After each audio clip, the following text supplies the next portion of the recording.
Hey guys, Max here, and I'm not sure, but this might just be a bit of a quick video today. I'm just going to go briefly, without much detail, into what happened yesterday in the markets, as I am just a little bit tight of time right now, so let's get right into it. So, US equities were down pretty much across the board. The S&P 500 fell by just over 1%, 1.3%. The Nasdaq fell by minus 2.2%, and risk appetite just fell off all across. Why did this happen? Well, oil and natural gas prices spiked a little bit, going up 3% across the board, mainly because talks between Russia and Ukraine stalled, so it seems like the war is going to continue for another week or so. Just like I said the other day, the rise from those talks in the first place the market saw was a little bit irrational. It shouldn't have happened, and so it shouldn't really surprise us now that these talks didn't really amount to much that markets fell again. Now, in Europe, equities did a little bit better. The FTSE 100 rose by 0.8% and the Stoxx 600 rose by 1.1%. Why did this happen when the news is basically that the war in Ukraine is going to continue? They should have fallen, right? Well, the idea here is that the ECB, the European Central Bank,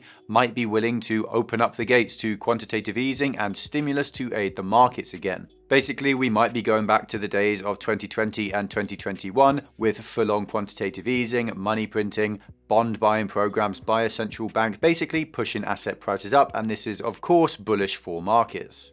Now, Asia had yet another bad day, with the Nikkei falling 2% and the Hang Seng Index, which is like a Nasdaq for China, like it has a lot of Chinese tech companies and things, it fell by 1.4%, which was actually a pretty good day by the end because at some point it was down over 6%.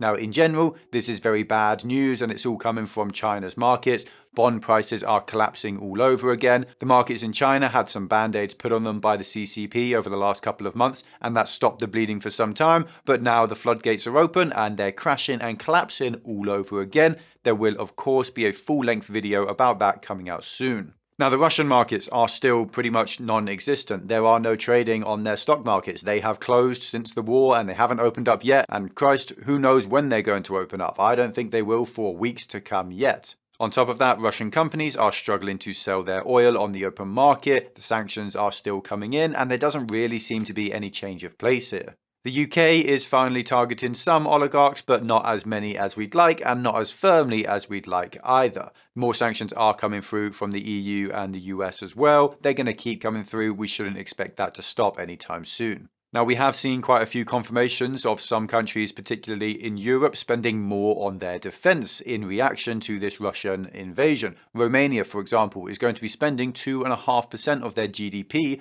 on their defense budget, which is a really huge amount, and there's huge support for this all over the continent. Polling for it is very, very strong. Now, Deutsche Bank is the first major Western bank to be pulling out of Russia in its entirety. There is a lot of pressure for other major Western banks to follow, but we'll see if they actually do. I'm not really too sure many of them will. Russia is now hitting back at the West, putting sanctions on Western companies, but it's all a little bit inconsequential. For example, they're banning Instagram and Twitter and stuff like that. These companies have already halted their services in Russia, so this literally won't do anything. It seems to mostly be just for optics, for Putin to show his domestic audience, his population back home, that he is fighting back against the West. Now, Biden is back in the news and he's doing damage control for inflation because it's really, really high, and his polling numbers are awful because it's really, really high. To make matters worse, it's going to get worse, and this is now known across the board. So he came out and he said that inflation is basically all Putin's fault, it's Russia's fault, and he is not to blame.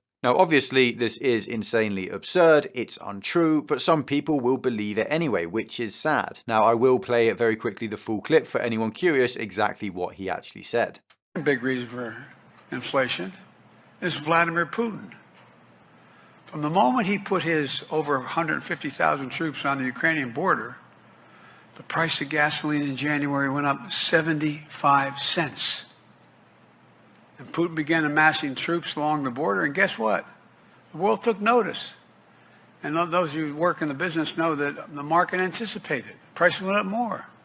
And then Putin invaded. Make no mistake, inflation is largely the fault of Putin. I love, the Republicans saying it's Biden's gas pipeline. Biden said he was going to stop the Keystone pipeline, and I did. And that's the reason prices went up. Folks, let's get something straight here. The Keystone pipeline was 2 years away and had been 2% finished. Give me a break. Give me a break. So I'm sick of this stuff. We have to talk about it because the American people think the reason for inflation is government spending more money. Simply not true.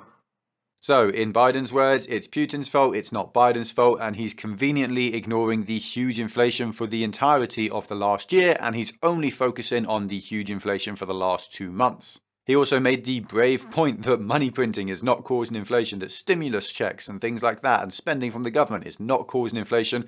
Well, guess what, Biden? That simply is not true. It seems absurd, I know, but some people will believe it. And I've already seen one person who watches this channel argue with me about this and claim that actually Biden isn't at fault here, that the inflation is all Putin's fault and that I should be kinder on him. But what can you do except try to educate people and warn them for months in advance that inflation is going to get worse when the warning signs are there, as I have done. We try to hold politicians accountable. We don't always succeed, but that is where we go for. Now, just to finish off in some very random and a little bit scary news, India accidentally fired a missile at Pakistan. No one was killed, thankfully, and that situation does now seem diffused, but that could have been a trigger point for a major conflict or a war or an escalation there, because Pakistan and India really don't get on too well. Now, it does seem pretty clear that it was an accident, it was a mistake, and Pakistan didn't retaliate, and the missile landed in the middle of a field, in the middle of nowhere in the country. It was scary for a moment, but in the end, it was all fine. I do ask just one threat of nuclear war at a time, please, though. I think that's all I can keep up with. If you enjoyed this video, then make sure to like, comment, and subscribe to bless the YouTube algorithm. If you want more content like this, then check out our Patreon and join our community of investors. You get access to our Discord, loads of exclusive content like insight into my portfolio and buy and sell alerts for all my own investments.